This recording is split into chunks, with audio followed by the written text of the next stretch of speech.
Y este movimiento se había gestado en realidad en los últimos años de la dictadura de Odría y surge con otros partidos políticos nuevos de la época.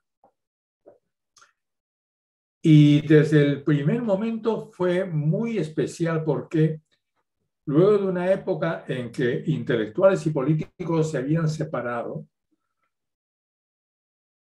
se vuelven a reunir. Entonces, el socialprogresismo es un movimiento intelectual a la vez que un movimiento político, un partido político. Tuve la suerte de estar en la primera presentación pública del movimiento en el Teatro Segura y donde se invitó a todos los partidos. Y luego ya cuando se empezó el proceso de Velasco Alvarado, Augusto Salazar, junto con otros educadores como Emilio Barrantes, Carlos Delgado y otros que fueron los mejores educadores de la época. Emilio Barrantes había sido decano de la Facultad de Educación en San Marcos, es que formulan el proyecto de reforma educativa, que fue un proyecto efectivamente integral, porque muy integral, y que para entender mejor hay que ubicarlo en el proceso de reformas de aquella época. Porque la Ley General de Educación, si no me equivoco, es promulgada en 1974 y la reforma agraria venía aplicándose desde 1969. Entonces, en realidad, el planteamiento de la reforma educativa, que tiene una importante fase rural, completa educativamente el proceso de reforma agraria. En la medida en que la formación de los núcleos educativos comunales, los consejos educativos comunales, las escuelas superiores de educación profesional, las de SEPS, ¿no? Todo ello iba a dar a los beneficiarios de la reforma agraria, especialmente a las generaciones jóvenes, a los hijos de los campesinos liberados, una amplia posibilidad de oportunidades educativas, ligadas no solamente a la transmisión de conocimientos, sino a dos aspectos importantísimos. Lo que se llamaba en aquella época la concientización, ¿no? O concienciación, y luego la participación, porque también se dio simultáneamente un proceso de planificación de base, precisamente sobre la base de las ideas de Perú, que suponía un planeamiento integral y participativo.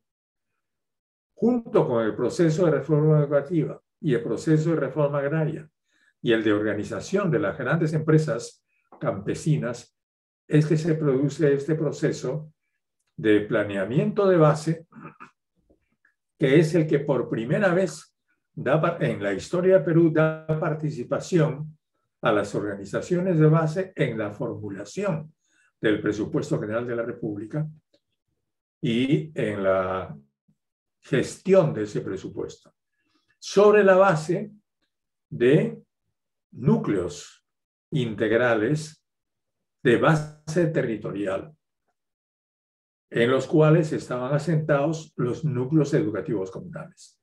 Entonces, en realidad, el diseño de Augusto Salazar y otros educadores había producido o iba a producir una verdadera revolución en el Perú. Ahí estaba la revolución. Porque la idea básica de todo ese proyecto integral, al cual hay que añadir además el proceso de alfabetización integral, al fin, que fue hecho sobre la base de la metodología de Paulo Freire, y las unidades educativas que habían sido ubicadas en las comunidades industriales, en general en las comunidades laborales incluían unidades educativas. Entonces, en realidad, a partir de 1974-1975, el Perú hubiese vivido un gigantesco proceso educativo. ¿Sobre la base de qué? ¿Cuál era la idea básica, la idea nuclear de todo este asunto? Como se ha dicho, la idea de la liberación. Es decir, la idea que además partía de la idea de la dominación, que es mucho más integral y diríamos sofisticada, casi diría yo, ¿no? que la idea de la explotación, que era compartida hasta esa época en el Perú por la mayor parte de los movimientos revolucionarios que planteaban cambios estructurales en el Perú. No se trataba solamente de ver la revolución como un cambio de estructuras económicas, sino como un cambio de conciencias. A partir de la idea de que la dominación es mucho más que explotación. ¿Por qué?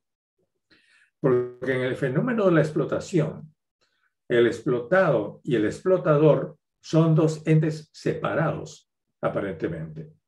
Es decir, el explotado padece la explotación del explotador.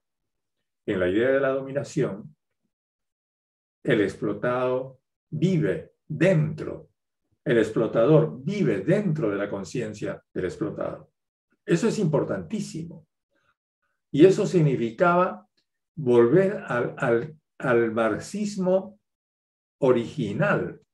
Recordemos también que por esos años se publican los manuscritos económico-filosóficos de Carlos Marx. Es decir, se empieza a recuperar la idea de la alienación de la que parte Marx, ¿no?